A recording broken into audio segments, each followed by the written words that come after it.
नमस्कार। आप सभी साथियों का ट्रूथ्स ऑफ एस्ट्रो में आपका बहुत बहुत स्वागत एवं अभिनंदन। प्रिय दर्शकों, मैं आपके बीच में हाजिर हूँ आज एक नई जानकारी के साथ में।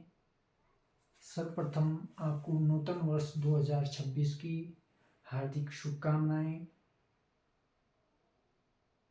आशा करता हूँ आप सभी खुश होंगे, कुशल होंगे।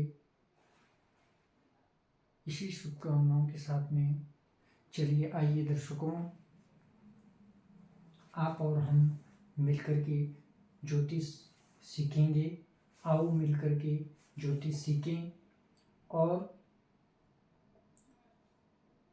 ज्योतिष को अपने जीवन में ढालें, क्योंकि प्रिय दर्शकों में इस संसार में, इस कलिकाल में कोई भी व्यक्ति अपने जीवन में संतुष्ट नहीं रहेगा और किसी न किसी प्रकार की समस्याएं जीवन में आएंगी और उनसे व्यक्ति अत्यंत दुखी रहेगा।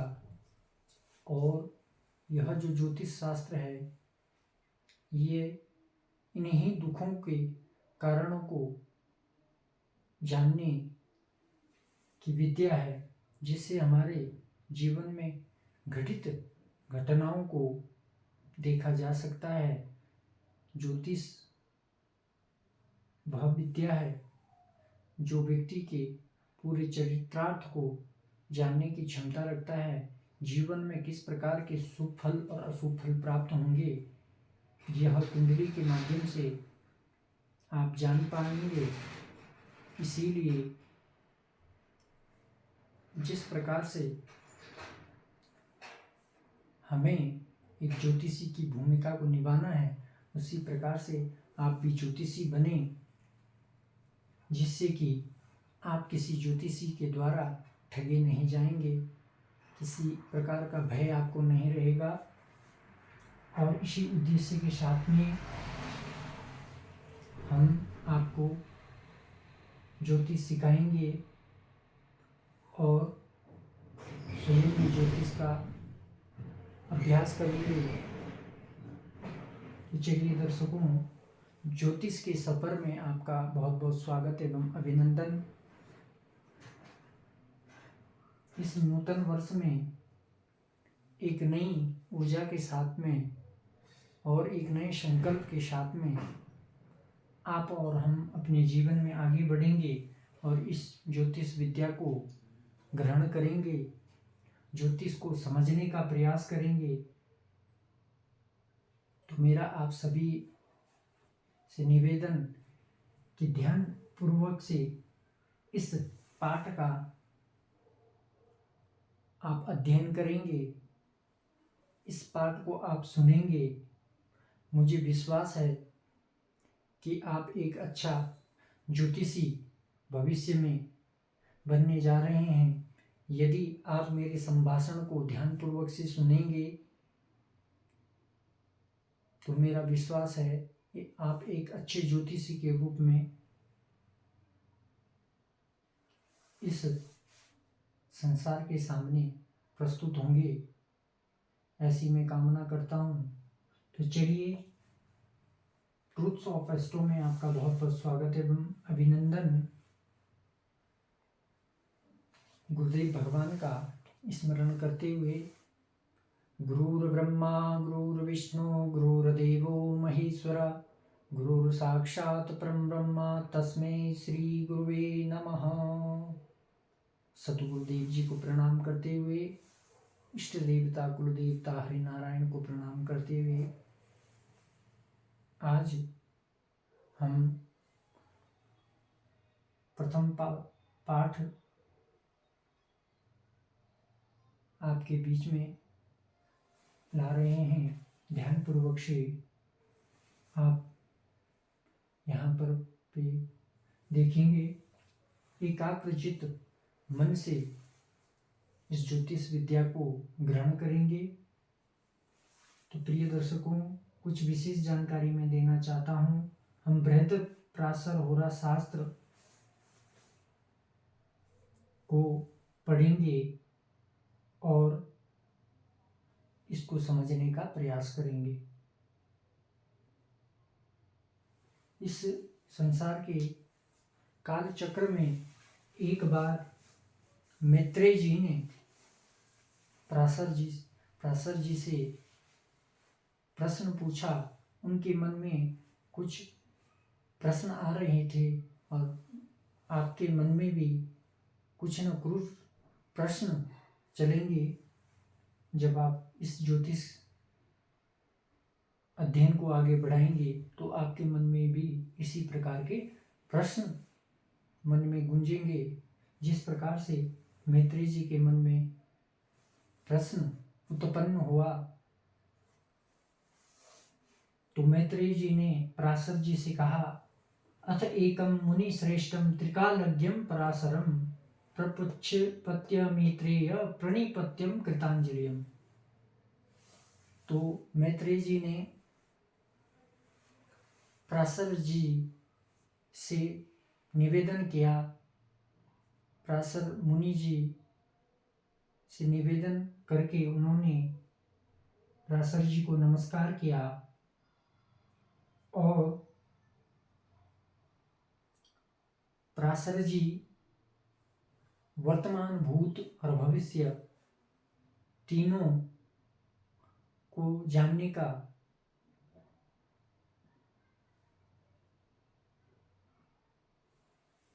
विषय यहाँ पर प्रस्तुत कर रहे हैं, क्योंकि पराशर जी तीनों कालों को जानने की सक्षमता रखते हैं। इसीलिए इस बृहत पराशर होरा शास्त्र का उन्होंने निर्माण किया।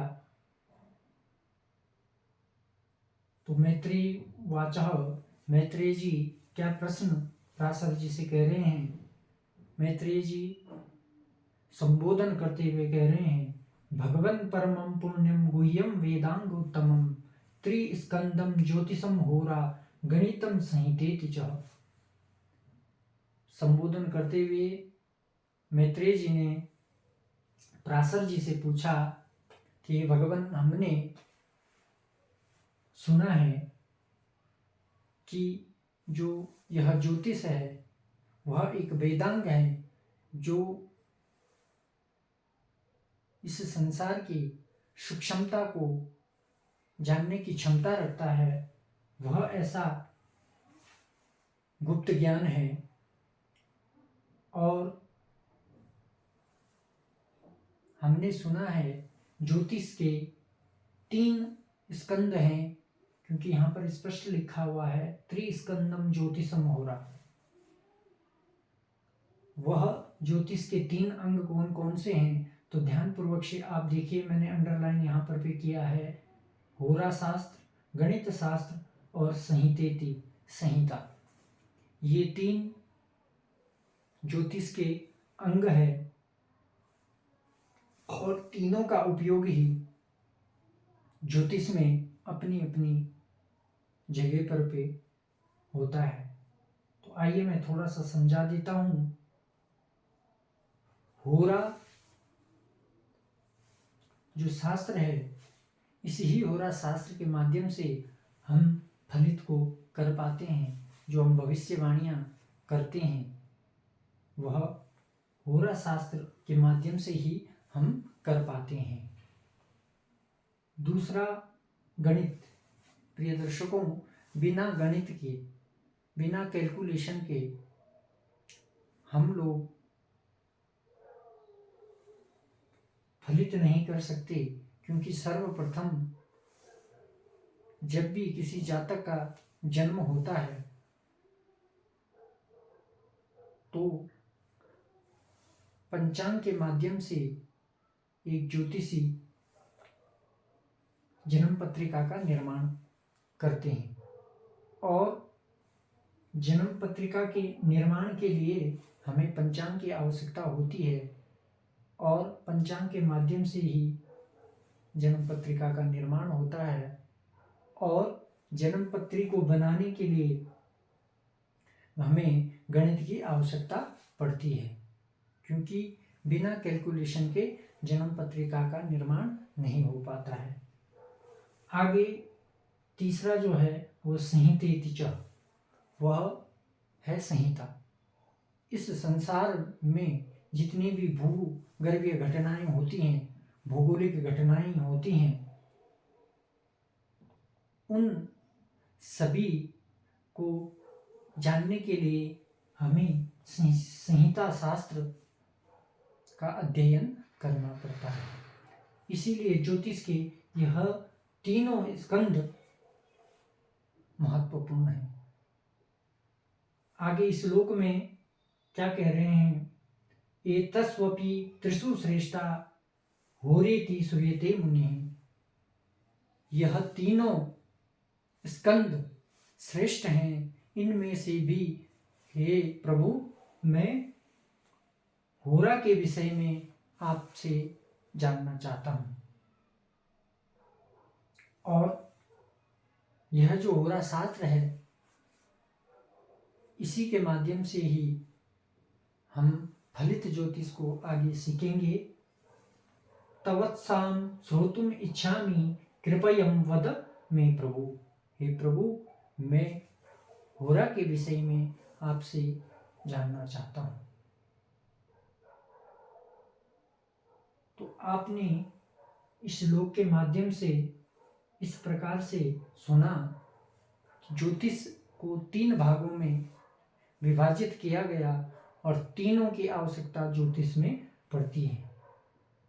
लेकिन यहाँ पर प्रिय दर्शकों, मैं आपको होरा के विषय में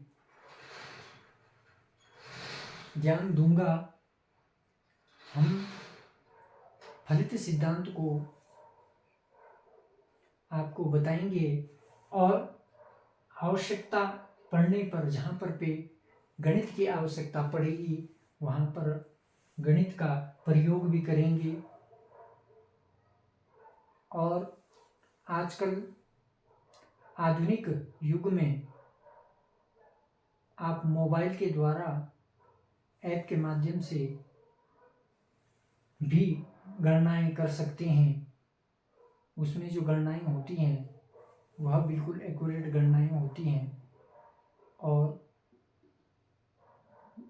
गणनाओं के लिए आपको